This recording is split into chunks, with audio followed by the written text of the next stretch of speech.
고난주간 금요일 오후에 우리 주님께서 십자가에서 운명하십니다.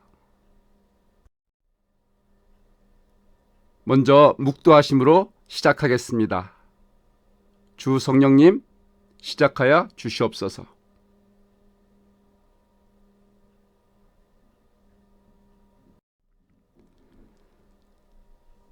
먼저 주님께서는 유대인 산헤드린 공회로부터 재판을 받으셨습니다. 누가복음 22장 66절부터입니다. 나리샘에 백성의 장로들 곧 대제사장들과 서기관들이 모여서 예수님을 그 공회로 끌어들여 이르되 너가 그리스도이거든 우리에게 말하라. 대답하시되 내가 말할지라도 너희가 믿지 아니할 것이요 내가 물어도 너희가 대답하지 아니할 것이니라. 그러나 이제부터는 인자가 하나님의 권능의 우편에 앉아 있으리라 하시니 다 이르되 그러면 너가 하나님의 아들이냐? 대답하시되 너희들이 내가 그라고 말하고 있느니라. 그들이 이르되 어찌 더 증거를 요구하리요? 우리가 친히 그 입에서 들었노라 하더라. 이제 나리샘의 공회 유대인 자치 의결기구인 산헤드린이 소집돼서 이제 예수님을 신문합니다. 날이 새기 전에 했던 신문은 다 불법입니다. 위법입니다. 해 뜨기 전에 대제사장 아나니아 집에서 법정이 아닌 집에서 예수님의 가르침을 따져 물었던 거, 그 다음에 대제사장 가야바의 집에서 가야바는 대제사장 아나니아의 사위입니다. 성전 붕괴와 재건축을 말했다는 것을 따져 물은 것. 그랬다가 제목이 바뀌었습니다. 제목이 바뀌는 재판이 어디 있습니까? 67절. 제목이 예수님이 자신을 그리스도라 하는 죄. 70절. 예수님이 자신을 하나님의 아들이라 하는 죄. 이것으로 제목이 바뀌었습니다.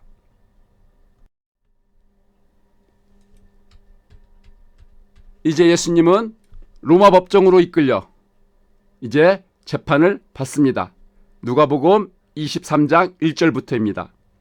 무리가 다 일어나 예수님을 빌라도에게 끌고 가서 고발하여 이르되 우리가 이 사람을 보매 우리 백성을 미혹하고 가이사에게 세금 바치는 것을 금하며 자칭 왕 그리스도라 하더이다 하니 빌라도가 예수님께 물어 이르되 너가 유대인의 왕이냐? 대답하여 이르시되 너 말이 옳도다. 빌라도가 대제사장들과 무리에게 이르되 내가 보니 이 사람에게 죄가 없도다 하니 무리가 더욱 강하게 말하되 그가 온 유대에서 가르치고 갈릴리에서부터 시작하여 여기까지 와서 백성을 소동하게 하나이다. 대제사장들과 유대인들이 예수님을 로마 빌라도 총독 거버너에게 고소했습니다. 2절에 고소했던 제목은 예수님께서 로마 황제 가이사에게 세금을 바치지 말라고 했다. 이것은 이미 화요일날 주님께 시비를 걸었던 그런 부분인데 다시 지금 들먹이고 있습니다. 또 자기가 유대인의 왕이라 한다. 이 같은 고소에 대해서 빌라도의 판결은 4절입니다. 이 사람에게 죄가 없도다. 빌라도는 주님께서 가이사에게 세금을 내지 말라고 선동했다라는 것에 대해서 신문조차 질문조차 하지 않았습니다. 왜냐하면 안 하신 것을 알고 있었기 때문에 그렇습니다. 그런데 무죄 판결이 났는데 주님께서는 헤로데에게 가서 또 신문을 받으시고 그랬다가 다시 빌라도에게 다시 와서 재판을 받으십니다. 빌라도는 자기가 무죄 판결을 내린 주님에 대해서 이제 십자가에 죽이라는 판결을 내림으로 주님께서 십자가에 죽으시게 됩니다. 우리 주님은 로마 법정에서 무죄 판결을 받으셨던 분, 죄 없으신 분, 그러나 위법으로 위법적인 재판으로 죄인이 되셔서 십자가에 죽으신 것입니다.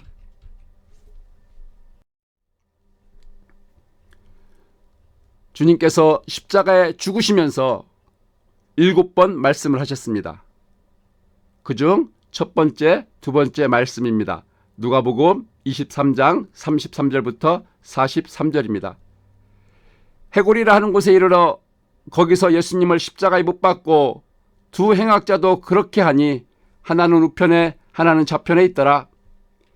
이에 예수님께서 이르시되 아버지여 저들을 사하여 주옵소서 자기들이 하는 것을 알지 못함이니이다 하시더라. 그들이 그의 옷을 나눠 제비 뽑을세 백성은 서서 구경하는데 관리들은 비웃어 이르되 저가 남을 구원하였으니 만일 하나님이 택하신 자 그리스도이면 자신도 구원할지어다 하고 군인들도 희롱하면서 나와 신 포도주를 주며 이르되 너가 만일 유대인의 왕이면 너가 너를 구원하라 하더라. 그의 위에 이는 유대인의 왕이라 쓴 패가 있더라. 달린 행악자 중 하나는 비방하여 이르되 너가 그리스도가 아니냐 너와 우리를 구원하라 하되 하나는 그 사람을 꾸짖어 이르되 너가 동일한 정죄를 받고서도 하나님을 두려워하지 아니하느냐 우리는 우리가 행한 일에 상당한 보응을 받는 것이니 이에 당연하거니와 이 사람이 행한 것은 옳지 않은 것이 없느니라 하고 이르되 예수여 당신의 나라에 임하실 때 나를 기억하소서 하니 예수님께서 이르시되 내가 진실로 너에게 이르노니 오늘 너가 나와 함께 낙원에 있으리라 하시니라. 십자가에 죽으시면서 하신 첫 번째 말씀 아버지여 저들을 용서하여 주옵소서. 이제 두 번째 말씀은 너가 나와 함께 오늘 낙원에 있으리라.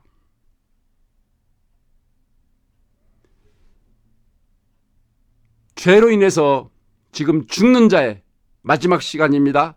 두 행악자들. 그런데 그 중에 한 명이 주님께 소원을 합니다. 주님께서는 그의 소원을 들어주셨습니다. 우리는 이를 통해서 예수 믿지 않는 분들을 위해서 그가 살아있다면 계속해서 기도해야 됩니다. 하나님은 죽기 전까지 우리를 구원하시기를 원하십니다.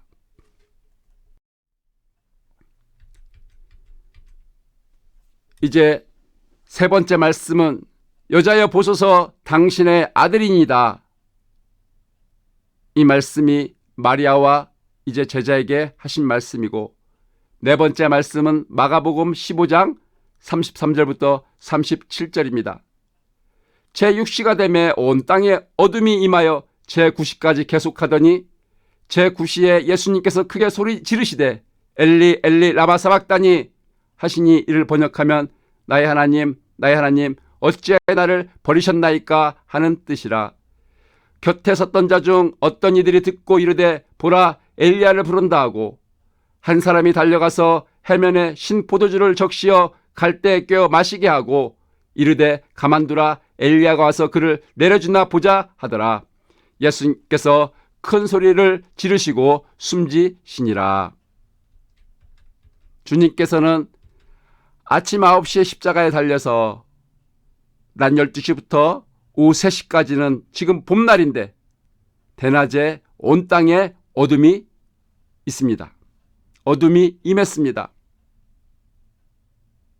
이것이 바로 하나님 아버지의 심정입니다.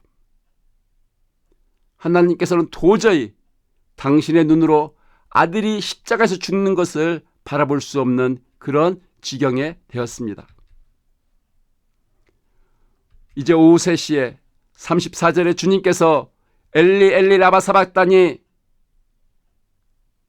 나의 하나님 어찌하여 나를 버리셨나이까 크게 소리 지르셨습니다. 그러나 하나님 아버지께서는 아무 응답도 없으셨습니다.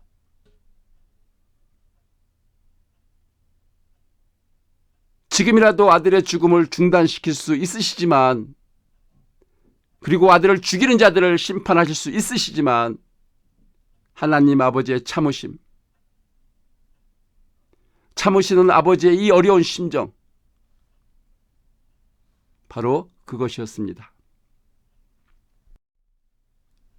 이제 주님께서 목마르다 말씀하시고 다 이루었다 말씀하시고 이제 7번째 말씀, 마지막 말씀 누가복음 23장 44절부터 46절입니다. 때가 제60쯤 되어 해가 빛을 잃고 온 땅에 어둠이 임하여 제90까지 계속하여 성소의 휘장이 한가운데가 찢어지더라. 예수님께서 큰 소리로 불러 이르시되 아버지 내 영혼을 아버지 손에 부탁하나이다 하고 이 말씀을 하신 후 숨지시니라.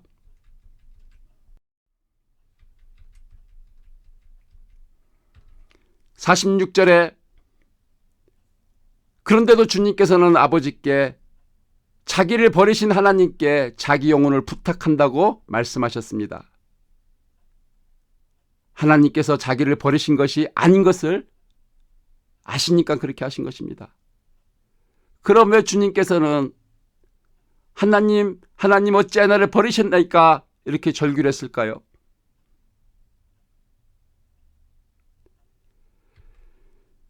십자가에 못 박혀 피 흘려 죽는 것이 너무 아파서 고통스러워서 숨을 쉴 수가 없고 숨을 쉴 수 없음으로 인해서 오는 통증으로 머리에 산소가 공급되지 않으므로 이 메스업이 되는 도저히 참을 수 없는 이 고통 가운데 그 고통 가운데 엘리 라마 사박다니 이렇게 하셨을 것입니다.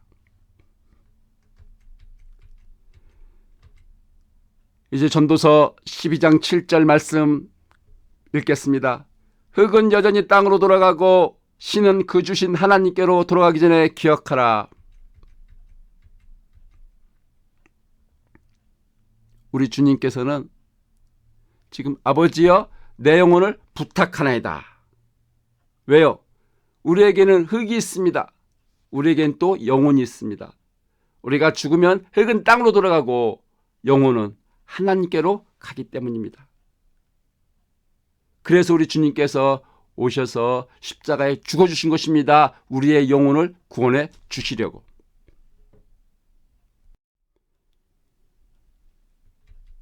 이제 마지막으로 요한복음 19장 31절부터 35절 보도록 하겠습니다. 31절부터입니다. 이날은 준비일이라 유대인들은 그 안식일이 큰 날이므로 그 안식일에 시체들을 십자가에 두지 아니하려 하여 빌라도에게 그들의 다리를 꺾어 시체를 치워달라 하니 군인들이 가서 예수님과 함께 못 박힌 첫째 사람과 또 그 다른 사람의 다리를 꺾고 예수님께 이르러서는 이미 죽으신 것을 보고 다리를 꺾지 아니하고 그중 한 사람이 창으로 옆구리를 찌르니 곧 피와 물이 나오더라. 이를 본 자가 증언하였으니 그 증언이 참이라. 그가 자기의 말하는 것이 참인 줄 알고 너희로 믿게 하려 함이니라. 34절 한 군인이 창으로 주님의 옆구리를 찌르니 피와 물이 나왔다고 합니다. 이것은 주님이 이미 죽으셨다는 의학적인 증거입니다. 사람이 죽으면은 사람 몸 안에 피는 피끼리 뭉치고 물은 물끼리 뭉칩니다. 그래서 이미 주님이 죽으셨기 때문에 군인이 창으로 옆구리를 찔렀을 때 피가 나온 것이 아니라 피와 물이 나왔던 것입니다. 35절 말씀 이렇게 끝납니다. 너희로 믿게 하려 함이니라. 여러분 믿으십니까? 저는 믿습니다. 이는 2000년 전에 있었던 역사적인 사건입니다. 그리스도께서는 자연사가 아니라 사시다가 나이가 드셔서 연로해져서 돌아가신 것이 아니라 30대 나이에 사고로 돌아가셨다는 것이 역사책, 세계사책에 기록된 사건입니다. 고린도전서 15장 2절부터 4절입니다. 너희가 만일 내가 전한 그 말을 굳게 지키고 헛되이 믿지 아니하였으면 그로 말미암아 구원을 받으리라.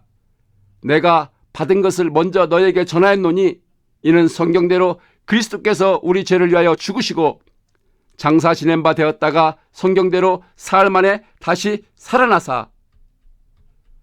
바울사도 전도자가 전했던 첫 번째 메시지는 전도자가 전하는 메시지 중 가장 첫 번째 메시지는 성경대로 그리스도께서 오셨고 성경대로 그리스도께서 죽으셨고 성경대로 그리스도께서 3일 만에 다시 살아나셨다는 것입니다.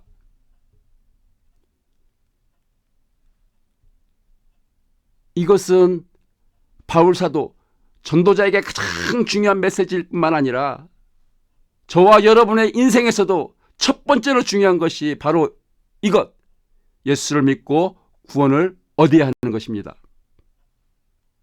다시 한번 읽도록 하겠습니다. 너희가 만일 내가 전한 그 말을 굳게 지키고 헛되이 믿지 아니하였으면 그로 말미암아 구원을 받으리라. 내가 받은 것을 먼저 너에게 전하였노니 이는 성경대로 그리스도께서 우리 죄를 위하여 죽으시고 장사 지낸 바 되셨다가 성경대로 사흘 만에 다시 살아나사 금요일날 죽으신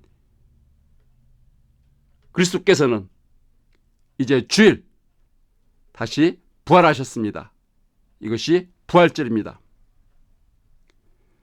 혹시 도움이 더 필요하신 분은 복음적이고 성경적인 교회에 가셔서 꼭 도움을 받고 하나님의 사랑, 그리스도께서 2000년 전에 오셔서 십자가에서 죽임당하신 그 이유가 여러분이 바로 그 이유가 되시길 기도하겠습니다.